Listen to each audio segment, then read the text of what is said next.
এ বাবা, 500 টাকা দিয়ে তো চলে গেল, না তো হচ্ছে 50 টাকা। দিদি দিদি দিদি, আমি ওনাকে ডেকে আনছি। হ্যাঁ, ওনাকে ডেকে আনছি। বলছি না না না না, আপনার ডাকতে হবে না। আপনি কি খেয়েছেন? আপনারা টাকাটা দিতে হবে না, ঠিক আছে? এখান থেকে আমি কেটে নিচ্ছি। তা বলছি তাহলে আমার তো মাত্র 60 টাকা হয়েছে। হ্যাঁ, তাহলে আমাকে না 10টা মোয়া প্যাক করে দিন।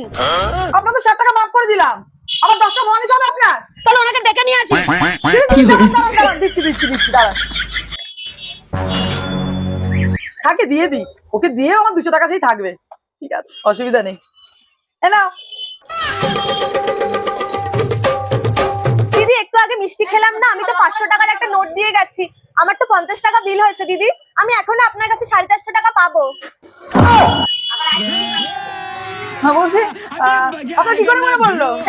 না না, আমার মনে পড়েনি। ওই যে একটু আগে আমার সামনে একটা ভালো দিদিটা দাঁড়িয়ে খাচ্ছিলেন, ওই দিদিটাই তো আমাকে বললো ডেকে। আমার তো মনেই ছিল না। হ্যাঁ দিচ্ছি আপনাকে টাকাটা, 450 টাকা, তাই না? আমার টাকাটা